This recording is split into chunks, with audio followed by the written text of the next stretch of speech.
On the 22nd of June 2022, popular British YouTuber, musician, and boxer KSI announced that he would be launching a boxing promotional company under the name of Misfits Boxing. This would get picked up by popular broadcasters internationally, DAZN, to create Misfits and DAZN X-Series Events. As of recording this video, there have been 7 events, but there are another further 6 scheduled for the rest of the year. Today, I'll be giving you a recap of every single event from 001 to 008. So, yeah, here we go. This could be long. But now, enough with the e-begging. Let's get into the actual video.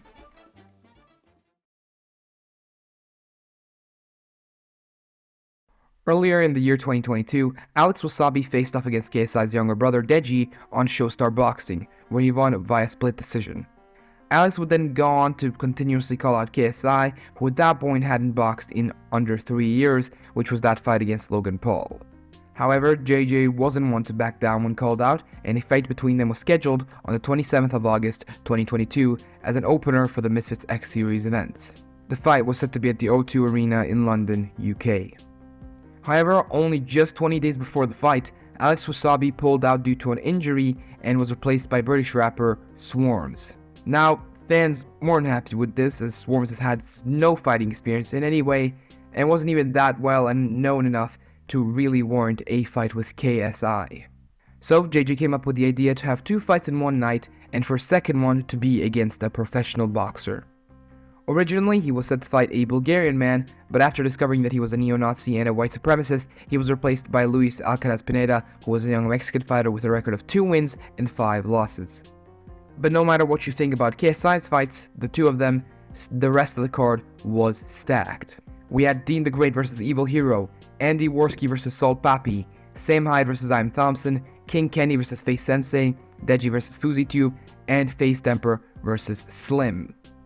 On the night, the event would kick off with KSI vs Swarmz, where Swarmz would spin more than a Beyblade before being TKO'd in the second round.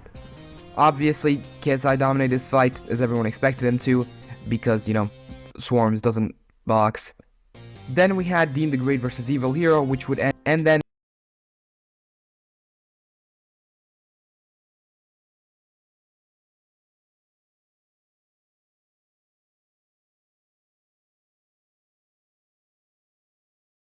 next up we had X-Series 002, and the event wasn't nearly as stacked. However, it did have one big thing going for it.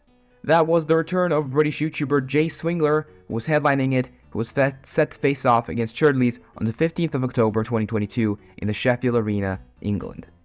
Jay was mostly known for his fight against the Nissan Gib in 2018, which he lost but showed a great fight throughout nonetheless. Interesting things about the card, it was the first one to have a female fight on it between OnlyFans model Astrid Wet and Keely Colburn.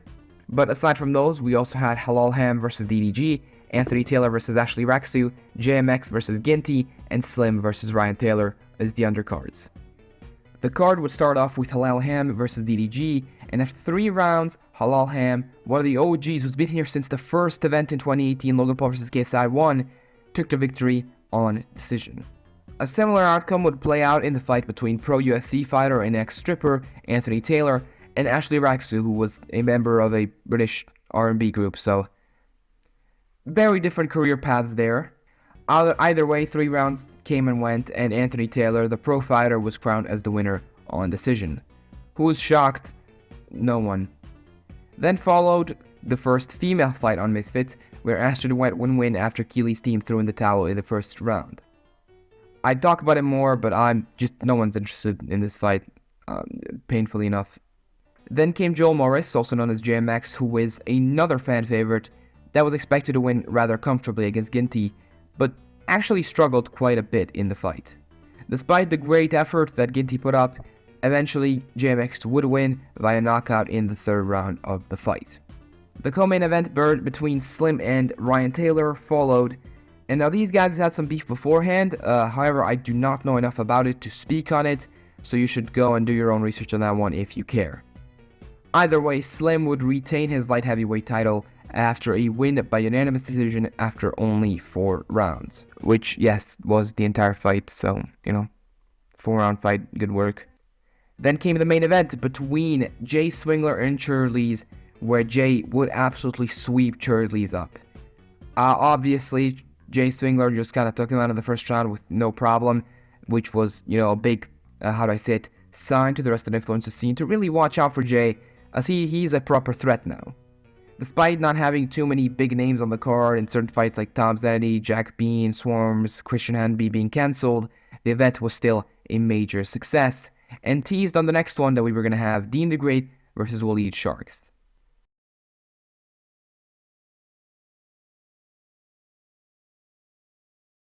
Dean the Great was set for a return on the 19th of November to face off against Iranian TikToker Waleed Sharks in a super featherweight matchup. This card was probably the weakest one name-wise, but probably the most entertaining one yet. It started off with Minicon facing Knick Knack Paddywhack. What a fucking name. Anyways, Brandon Buckingham was set to face off against controversial streamer Ice Poseidon. Face Temper was set to face Overt Flow. King Kenny was set to face DK Money. Football player Greg Hardy was about to face off against pro boxer Hasim Rahman Jr., who was like 100 pounds lighter than him or some shit, so there's that. And the co-main event consisted of Chase Demore facing experienced fighter Josh Bruckner. And when I say experienced, I mean he fought on the Logan Paul vs. KSI 2 undercard. So, yeah. While Chase Demore, he was on Too Hot to Handle, so there's that. That's all you really need to know about him.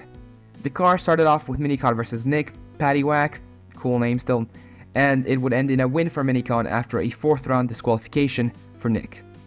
This next match was a little bit more fun though, as ex-art teacher Brandon Buckingham would beat the ever-living shit out of Ice Poseidon, TKOing him in the first round. If you're a fan of first round knockouts, we've got you covered, because Temper would knock out Overt Flow only 30 seconds into his fight. And then Temper's ex-opponent, King Kenny, would do the same to DK Money. Average would take him like another additional minute. Greg Hardy would shockingly beat the pro boxer in Hasim Rahman Jr. after 4 rounds on unanimous decision. However, like I said, Greg was like 100 pounds bigger than Hasim, so, keep that in mind before you start, calling Hasim Rahman Jr. a fucking fraud.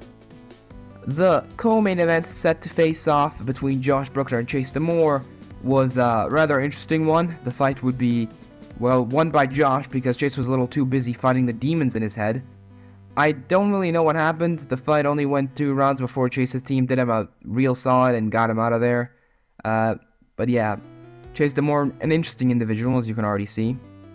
And then the main event between Dean the Great and Waleed Sharks finally began. And it was an absolute banger. Knockdown here, knockdown there. 3 rounds of extreme action would end with Dean the Great winning via TKO. However, things weren't done just yet. Waleed would then immediately go and tell KSI that he wants a rematch, and realistically, a lot of people thought that the fight was close enough to warrant a rematch, as Dean the Great was almost knocked out himself. So, like I said, this was already now a big fight scheduled to take place in the future. Now, whether we're going to get that rematch, I don't know. We'll see about that. But as of now, Dean the Great is the Misfits lightweight champion. Also, I forgot to mention, and I'm going to only add this in now, now Asher Wed is the female champion of Misfits, after her win against Keely Coburn. That's just all I've got for you right now.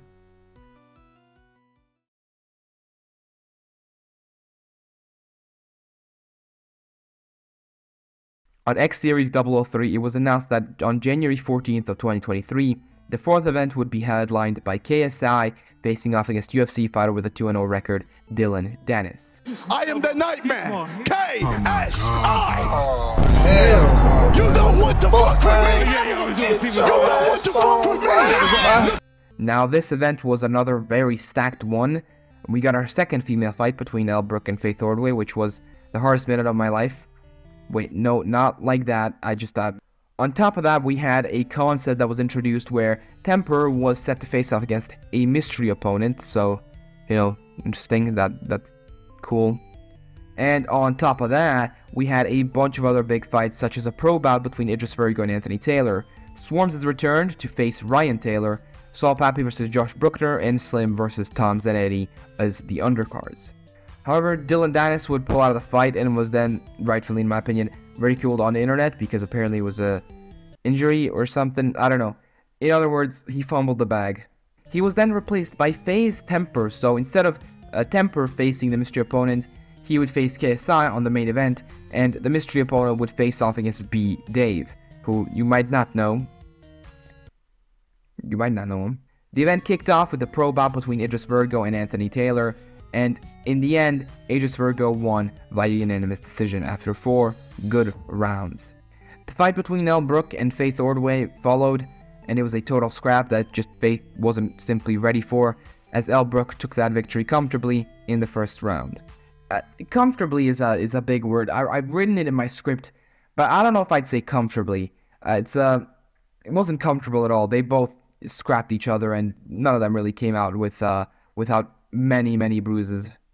Then Swarms would make his return to face Ryan Taylor, and Swarms had a dreadful performance against KSI, so obviously fighting a man who went all the way with one of the most respected fighters in the scene was not the logical move for Swarms here.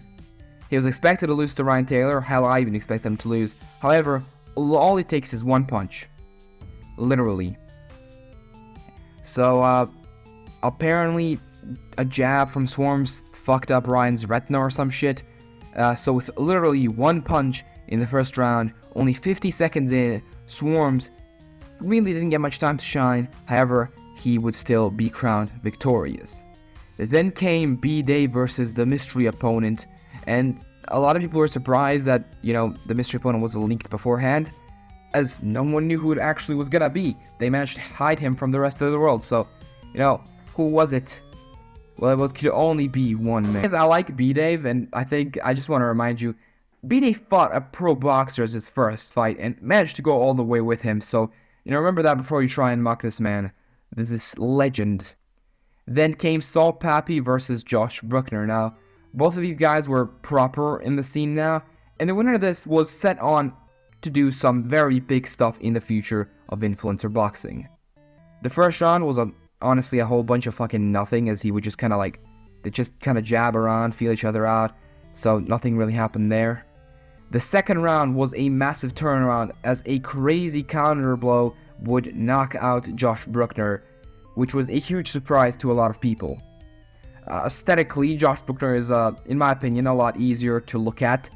No insult to Saul Pappy, of course. He's a very beautiful man in his own right. No homo. Not that there's anything wrong if I was, because, it's 2023 now. Gotta tread carefully. Saul Pappy was now seen as properly dangerous. He was very much solidified in the scene, as now he had 3 wins and 3 knockouts in his boxing career. The co-main event then arrived, and people were kind of confused about it, as Slim was set to face off against a man who was just a newcomer and hadn't fought before.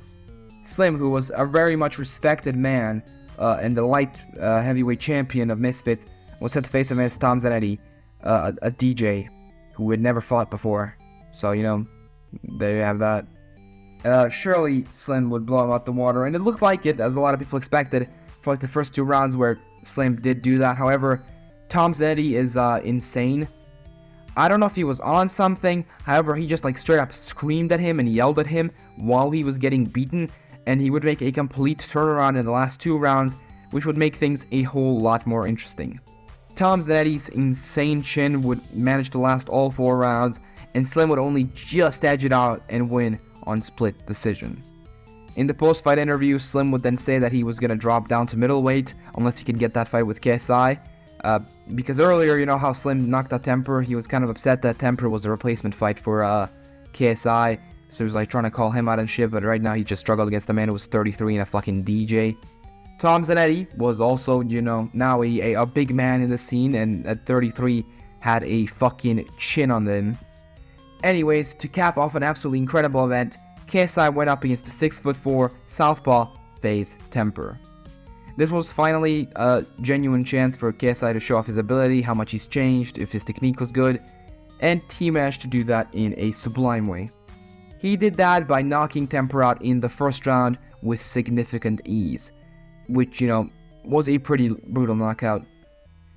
People were impressed by his stance, the quick feints and all that, and at the end of the day, I mean, rightfully so. That was what won him the fight. And after, in the post-fight interview, KSI faced off against the 9-0 British professional boxer in Joe Fournier. Don't Google his last name. I promise you it's not going to end well. You will regret it. So did I. This event was a massive success, and in my humble opinion, and in a lot of people's humble opinions, it was the best event yet. On X-Series 004, it was announced that the next event, X-Series 005, would have the headliner be Jay Swingler, who you already know, facing off against Nick Alamea, who is a Singaporean YouTuber whose content isn't for me personally, but some people would probably watch it.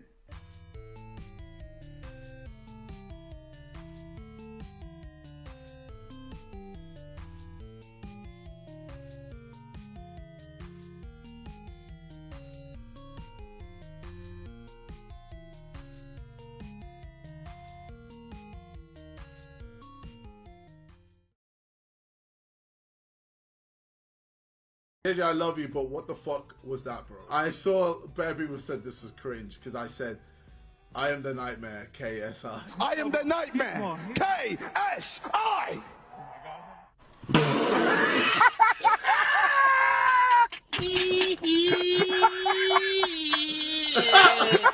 Man, fuck you guys.